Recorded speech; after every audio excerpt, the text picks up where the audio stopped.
हमारे बहुत प्यारे अजीज़ और ख़ूबसूरत खुदावन के खादम हैं जो खुदावन की खिदमत करते हैं और बहुत से लोगों को कॉल भी करते हैं।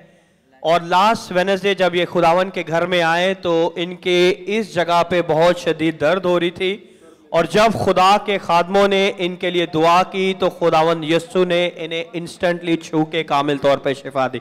जोरदार तालियां बजाए और यस्सु के नाम को जलाल दे।